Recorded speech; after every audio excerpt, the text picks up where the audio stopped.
As scanning the body, you had talked about any heavy metals and parasites is what Carrie's concern was with. And what we're showing is that, yes, there are some heavy metals that she is carrying, and particularly from the foods that she ate.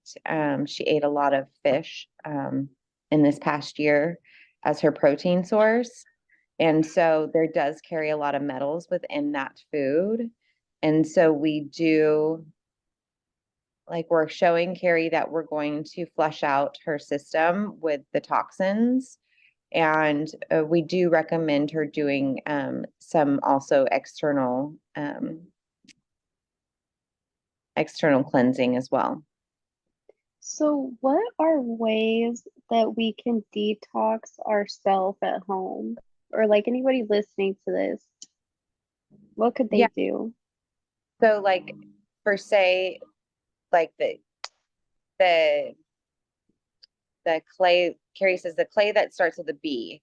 There's the bentonite clay or something that you can do in your bath with baking soda, with Epsom salts, and those will naturally bind your toxins and the metals and start bringing them out of your pores. So you can do and you can add stuff like lemon and fresh grated ginger into those, which will really help with your system to open up and purge. We're showing like dry brushing and like really getting the circulation system going. We show the like Carrie used to give her farm animals diatomaceous earth, and we're showing that that's actually really good for humans and activated charcoal to ingest, and it will bind things within the system and parasites and stuff like that so that they naturally will pass. Also, tons of water, um, to put your hands around the water, bless the water, send unconditional love and healing to the water, and put the intention for the water to help cleanse your body will help. Do that as well. So, what other foods like contain toxins that we should be aware of? I mean, any processed food within your world, the processed food is, I mean, I we don't really show too many avenues unless you have your own farm and you produce your own food that you're not taking in and consuming it. However, when you are resonating at a higher frequency and you're resonating at a more pure like connection to source, that you naturally won't, those natural like toxins and stuff won't be able to bind and be within your system. And so you naturally just pass them through, if that makes sense. The lower vibration you are, the easier it is for those parasites, for those heavy metals, for those toxins to stay within your system. But the higher vibration you are within your all of your senses, your chakras, your soul, that you naturally will pass those through. So, we actually had a couple questions around food and diet. Um, so the first one was how to help someone who is sick who doesn't align with the belief of naturopathy diet and herb healing. So that one's a hard one because you naturally want to help others. And you can't change anyone's beliefs. You can't change anyone's way of being. What you can do is be authentic in who you are and to remain in those lifestyle characteristics that you are. And if that aligns with what you're saying, the naturopathic way of living, that person will either take it or leave it. And the only thing you can do is be authentic to yourself and hold space and love, that when if they do want to then see how you're so healthy and understand how you do it, that then you have held that space and love to be able to give them your knowledge and information. But that's their experience that they want to experience, and you can't change anybody. So, what other tips do you have on diet and herb healing, regenerative detoxification? So what we have is if it's of the earth, and especially if it's as organic harvested as possible, that we recommend doing it and utilizing the energy of the earth. And um, as far as regenerative, can you explain that one? What were you specifically saying? It just says tips on herb healing or regenerative detoxification. We're not quite too sure what the regenerative detoxification quite means. But we're saying that the herb healing is very beneficial. If it's provided here and you're able to harvest it here on earth, that it was meant as a healer and a teacher for you. But you have the power in all aspects to utilize your mind to heal um, as well. So we suggest that you visualize in your mind's eye what you want to see, and you start feeling like as if you're already healed. And that is the best way to work in combination with the organic harvested materials in order to be able to help heal yourself and regenerate cells. Why is the water that we drink so important? Because the water makes up a large percentage of your body, and the cells within your soul, within your body, need that water to live. You don't need food to survive, but you do need water. And the transmission and of the frequencies are easier carried and to sustained at a higher frequency when you have more water there. It's just water vibrates and carries sound and frequency a lot easier. But the sourcing of the water that you get is important too. If you're not able to source from a local spring or from a higher frequency water, then we suggest every time that you wrap your hands around it, you put the intention for healing and unconditional love, because the water will carry that vibration that's consumed within your body that will help align those things. Is there anything else that you want to tell us about, like the toxins in food, about how the body is able to get rid of these toxins? The less your body stops worrying about stress and stops worrying about all these fight or flight responses within your reality, once you start to quiet the mind, meditate, be able to be in the here and now, your body is built to be a natural recovering system, which means that it is naturally meant to be able to navigate and has been um, genetically evolved. The evolution of the body has evolved with the earth where it is so that it can naturally regenerate and fight these things. However, when your body is consuming more food, when it's spending more time digesting, when it's spending more time stressing, when it's spending more time with all of those neuropathway problems of stress and all those things, it doesn't have time to do the housekeeping and maintenance that it would do on a normal day-to-day basis. That's why they suggest fasting within the spiritual community, is that it's good for the mind to also reset, but it's also a way for your cells to have time off from doing all those other distracting things and be able to self-care. So the more and more that you're able to get into that still place, get into the here and now, and be of a higher vibration, then your body naturally is built and has all of the mechanics, the components within it to be able to fight off the toxins. So you said that we need water, but we don't need food. Could you explain that more? Yes, you can survive in this reality without food. And you would have to be of a very high vibration and able to do it, but it'd be very little food. You can survive off of the source of the sun. However, it's all to do with as well as just actually doing it, you have to have the belief that you will be able to survive. So if you have a belief that you're going to do this and it's going to kill you, then your belief will be your reality. So this is like what breatharians practice. This is why they can go so long without eating. Yes, because the energy is all around you. It's just a matter of tapping into the energy to be able to sustain.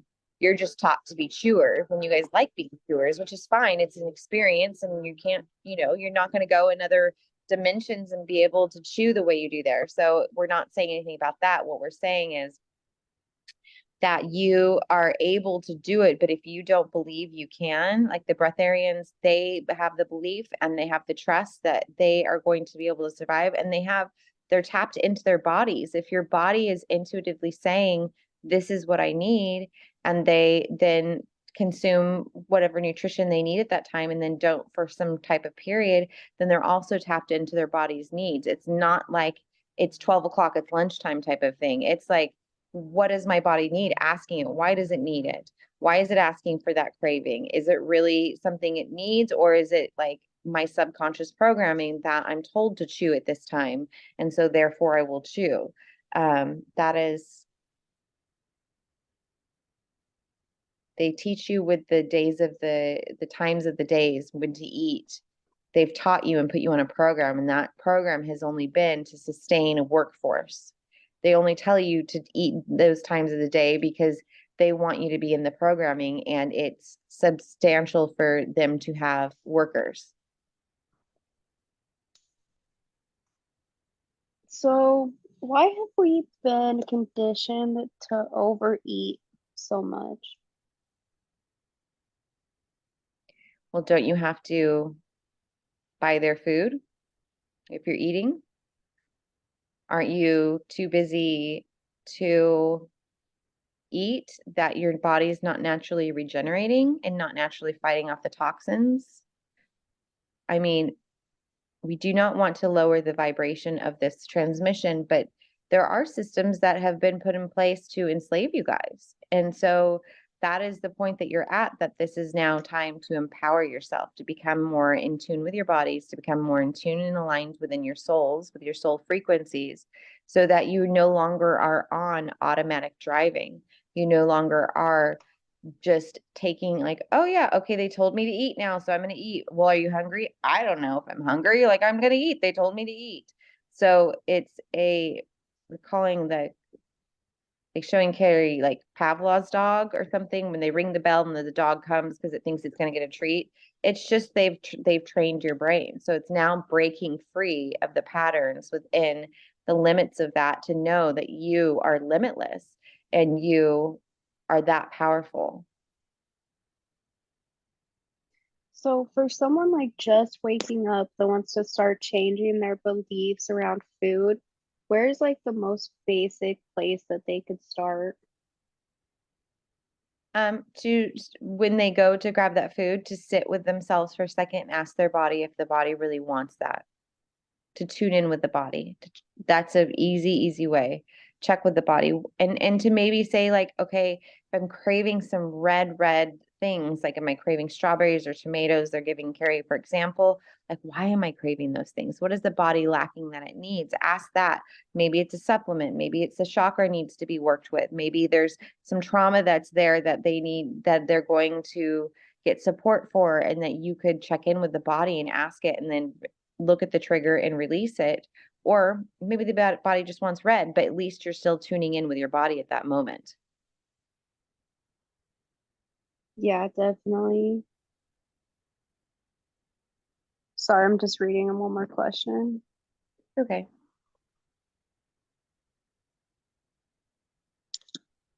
Okay, so like there's a lot of different food information out there. So why, this question says, why have I heard sessions recommend different diets to specific people? Is that their own bias speaking?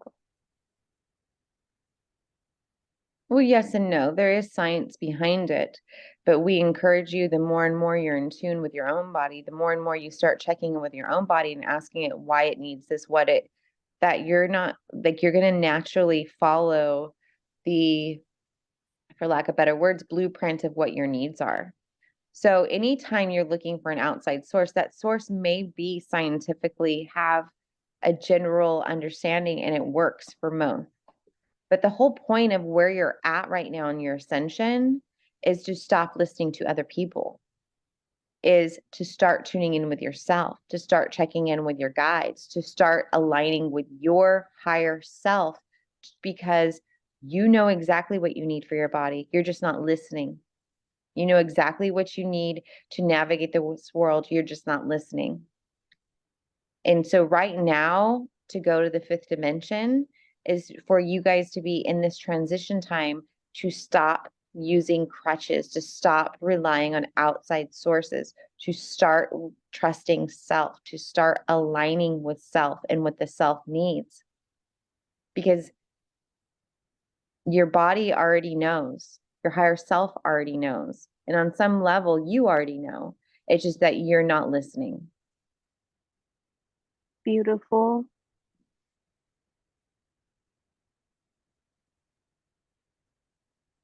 So when we go to like the a fifth dimensional consciousness, will we need to eat at all? No, you will out of habit, though.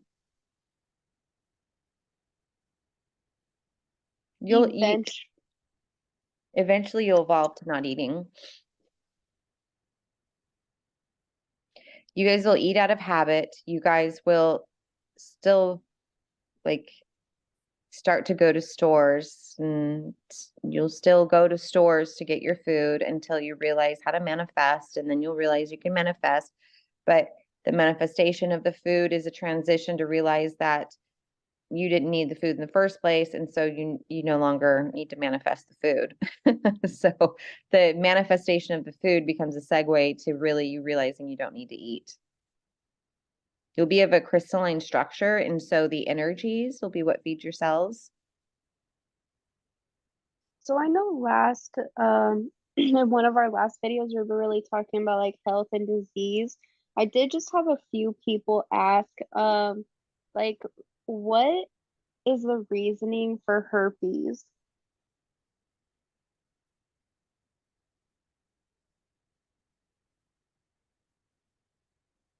Like we're showing the herpes is the body's fighting itself.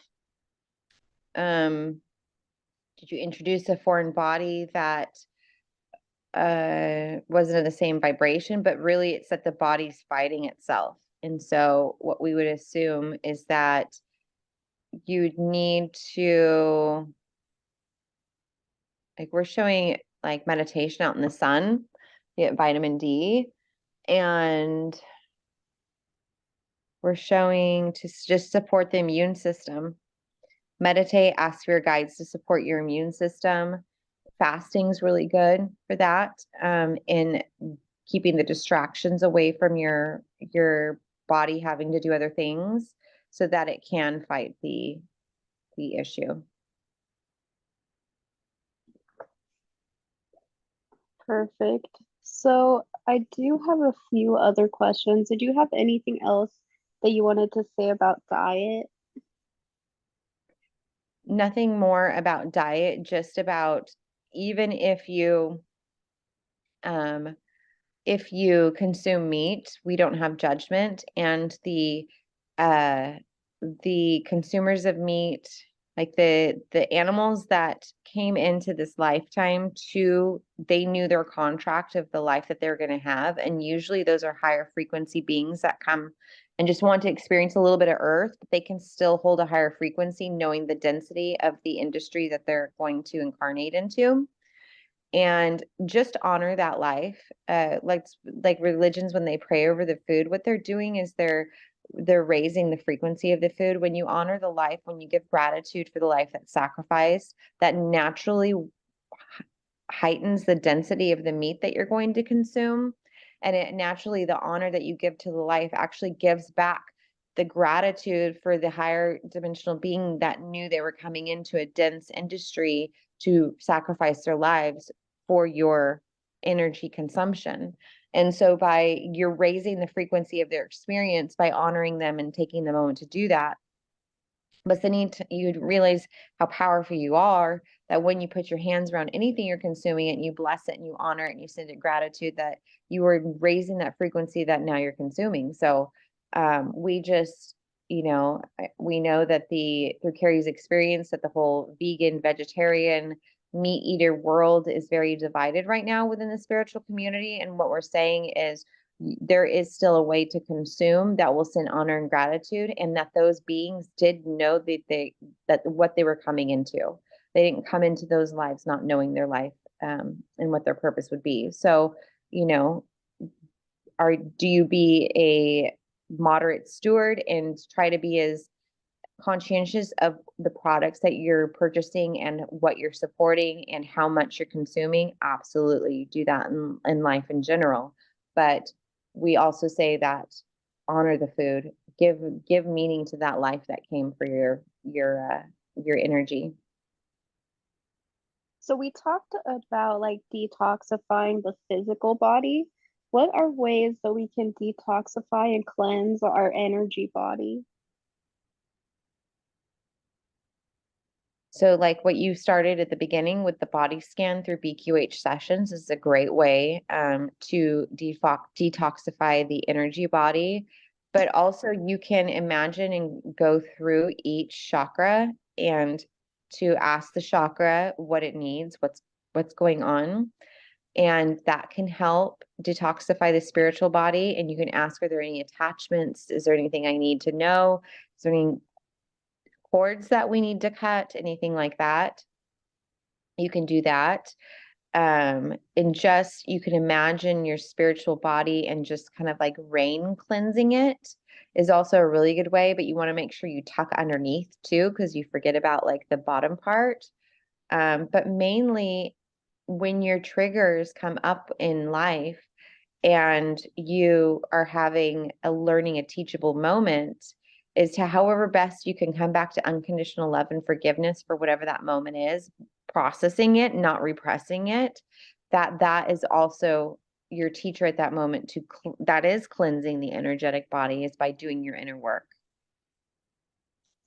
So lately, the last few days, something that has came up for me is to like the importance of cleansing our subconscious mind. What does it mean to cleanse the subconscious? It means any autopilot beliefs or actions that you take, you want to reset that. So you look at your patterns, you look at the way that you're operating and the daily things that you do. Is this automated or am I being in the moment? Right? Like, so the more and more you check in with yourself, like, am I doing this in the here and now, or am I doing it because, like we said earlier, it's 12 o'clock and it's time to eat?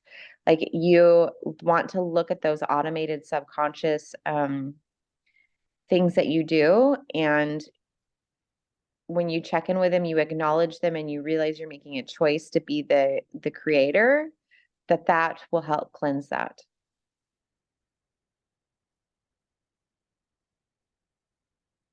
So we did have another question that I was actually um kind of curious about. So what are what is evidence in our physical reality that reptilians exist? Like people want like because we don't see them, so it's like, is there physical evidence in this reality that they are here? I mean, they're here. The physical evidence, whoever asked this question has probably seen evidence of a reptilian, but they don't trust their discernment and their own intuition of if it's of false nature, if it's fabricated, or if it's real. And so what we're saying to that person is they probably already saw evidence, but they didn't check in with their intuition to see and to check in with themselves, because they are all knowing if something is of false or real, they're the best deciders of that. So there is evidence all around, whether or not you choose to check in with your discernment to be able to navigate through the accuracy of that evidence. we'd say you need to check in with yourself.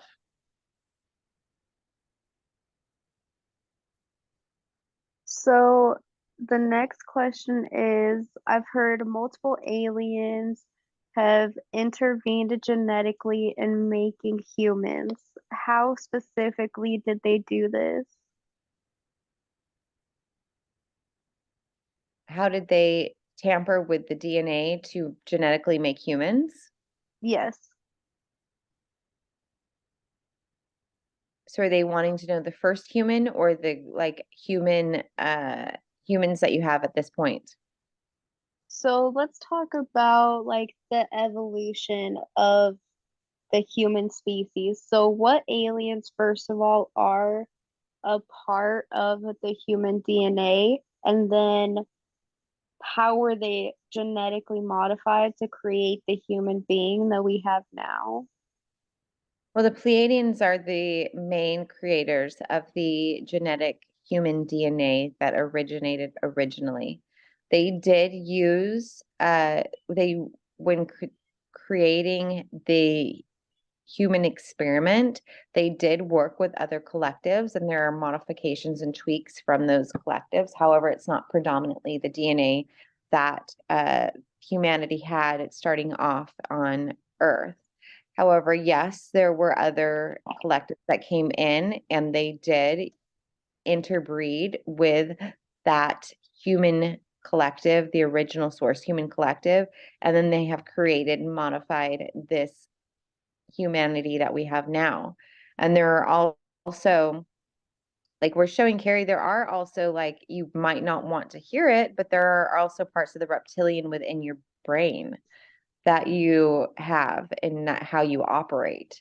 However, they're not genetically fused with you in a way, but they, from being surrounded by using your free choice, being surrounded by the reptilians, and you guys started to develop that part of your brain. It was almost like by symbiosis, by being next to the reptilians and making the same choices as the reptilians in your free will, that you had access, like, and got a part of your brain that was reptilian, Is is how this they're. what we call like the reptilian brain?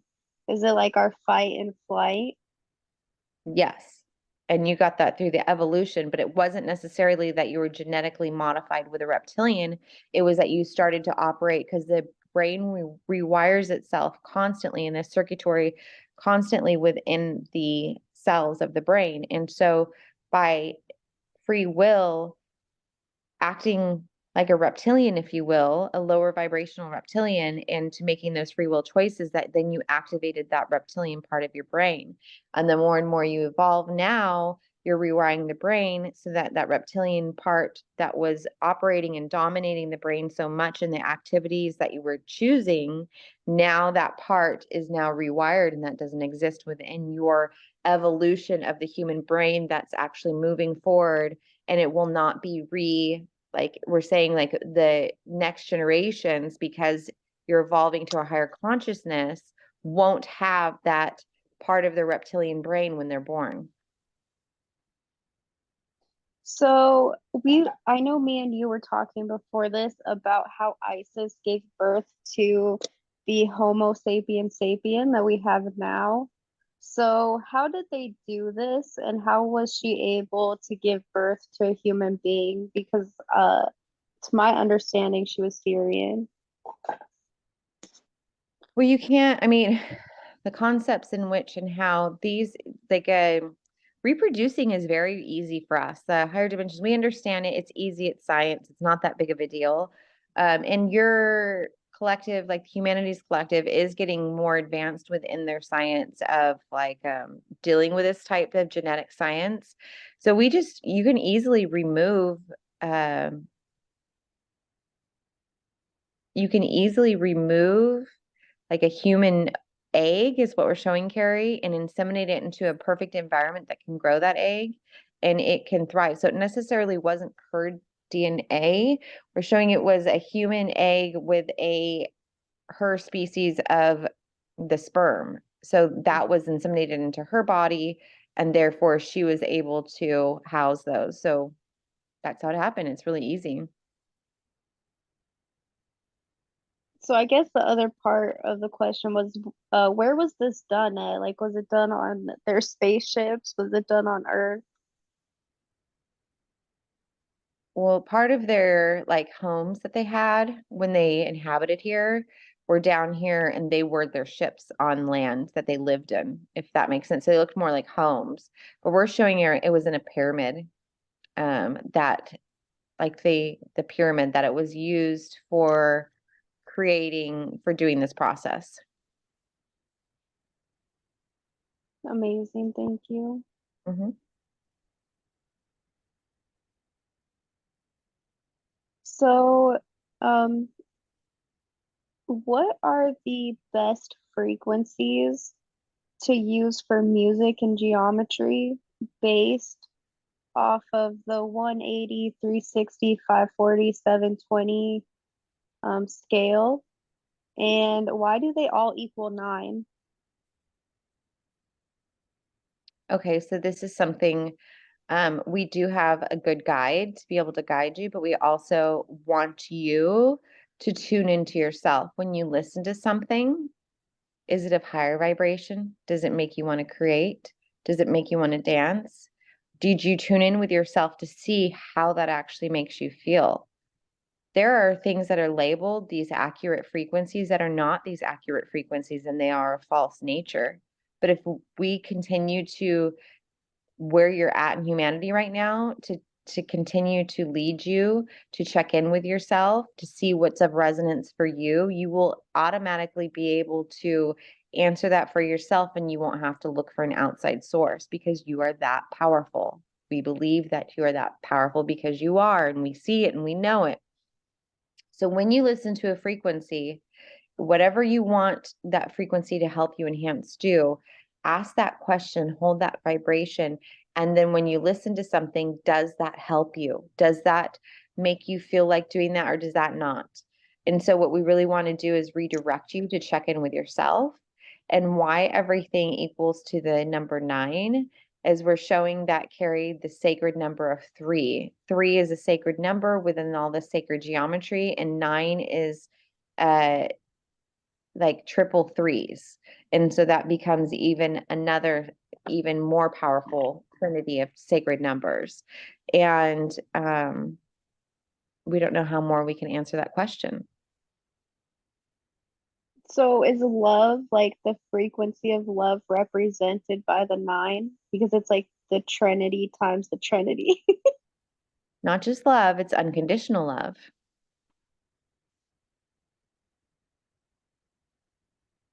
Like the old eros love is like an egotistical love. Like, I love you because it makes me feel better. Unconditional love is because I love myself and therefore I love everything. Perfect. So, we also had the question, what kind of events can we expect to see in the near future? And what can we do to get through this time as smooth as possible? Well, we've spoke about the events that are coming. We're showing, Carrie, like right now, there's like a big dust storm, almost like a mushroom cloud of something, like billowing, like fire, maybe if like a fire cloud, or but we're showing, Carrie, that the events are going to become, you might have a lot of the repeating events that you've experienced in the past couple of years that you've all experienced. And like we're showing, Carrie, she's experienced several wildfires that she had to evacuate from the past couple of years. There are going to be more and more events kind of like that happening, natural disasters. You know, like we are showing there is a possibility for the main timeline for there to be another uh shutdown, if you will. And but we're showing here you guys had the trial run before. You got to get out your primitive feelings about it then. You got to kind of experience it, realize that it wasn't so bad, that you guys all made it through. So this time that you go through it, you're going to know, well, we made it through. but now it's more of an empowering thing. Like, how do I choose with my free will to make it through? Am I going to thrive or am I going to survive this time? And so that's what the coming together, the empowerment, the standing together, the working together as communities, the saying no as a unified voice, all those things are so important now because you realize you got through it before. That was your trial run. Woohoo! It was scary at the time. You guys all didn't know what to expect at the end of the tunnel. But now that you've done that, it's like now we're like, okay, apply all the lessons that you've learned through all this time of your awakening and becoming more powerful. And now you get to navigate it in more of an empowering way. And that's what you realize is like, once you realize you're God incarnate having an experience, you now get to determine the outcome of how that's going to happen. Is it going to be one where you're just going to thrive and kick ass through it? Or are you going to succumb to the will of, the lower vibrations? Why do these events keep repeating themselves? Because humanity hasn't learned the lesson. They haven't learned to walk through it with empowerment, with unconditional love. So what are the best ways that we can help our community? Best thing that you can do right now is your inner work. You you need to be doing anything that triggers you. You need to be looking at and sending compassion, love, understanding, releasing, alchemizing that energy, because the stronger you are right now, you need to be getting to the place where all those lower vibrational 3D things aren't anchoring you here any longer. Those are lower vibration energies that we want and we're showing you because it's a gift for you to release so that you're no longer grounded in that energy. It's like a weight. It's like you're in the water and you have this anchor tied to your, chain to your feet. And it's what that anchor holds are all those lower level dimensional things that you don't need to hold on to anymore. And the minute you're able to alchemize them and do your inner work, is that it'll release you and you can float and you can move around and you can swim, you can have fun, you can do somersaults in the water and you can enjoy and you can be lifted up. And then when you're at that point, you're at the best for humanity because you're able to help them. How can you help them when you have an anchor around your ankles? Like, you want to go and help somebody else, you are chained to that ground of that ocean floor. How are you going to even do that? So speaking of the ocean floor, we have another question of there are many arc ships in the oceans left by the cedar races that are starting to activate all around the world. There are beings in stasis. Some have awakened. Will these ships come to the surface? Millions of beings live in these ships. So I guess like during this like great awakening, are the beings from the bottom of the ocean gonna come to the surface? You may see, you're not going to see it on a big level like that, um, because it would cause too much fear. What they're here to do is to anchor in frequencies, and they're also observing and monitoring the collective of humanity while staying out of the way for non-intervention. So those are already activated as far as they're holding a frequency that is helping we're able to send directly. Now, this is not Carrie's collective. This is not the Octurian collective that's doing this. So we're speaking on behalf of the information that we have. And so we're acknowledging that we're not going into their archive of disrespecting any information they may not release. We're giving you general information.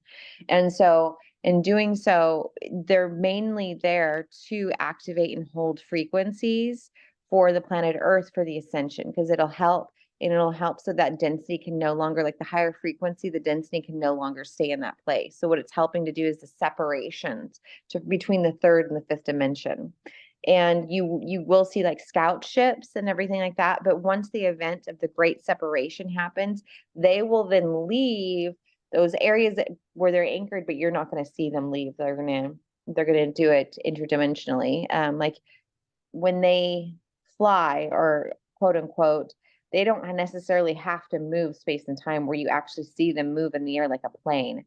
They can actually bend the space and time so that they move from one point to another by just changing their frequency. So you don't a lot of times when you see ships, most of the time it's because they want to be seen. That's not how they normally travel. They don't normally travel where you have to watch them in a linear line.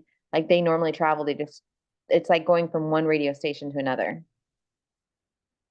So how come then we can see so many ships in the sky right now? because they want to be seen, because that's the only way you're not going to be afraid of them when galactic citizenship opens up. Why are so many star seeds having dreams about spaceships? But they're probably doing work in the quantum, in their sleep time on a ship. They could be seeing the future of where they're going to be going. They're going to be heading back to a ship to do their work. They could be looking at ulterior timelines. There's many reasons, but a lot of times it's because they're working on the ships in their non-human state. Do you have any final messages for the collective today? Our final messages are that we're the transmissions that we may have in the future may be more and more blunt, but it's because we know that you're that strong and we want to empower you all. And we love you unconditionally and we're here cheering you on. But right now, this is the test and the challenge that the main collective's going through is to realize that they are God and to realize their strength and their power. And that is helping prepare you for the fifth dimension because that'll be a way of operating. You're not going to have to look for outside sources to be able to manifest what you want, to have the reality that you want. You're going to realize that that all lies within yourself. And so we love you all. We know you can do it. We are here for you. And, we're cheering you on, but you're strong. Just remember how strong you are. Amazing, thank you. You're welcome.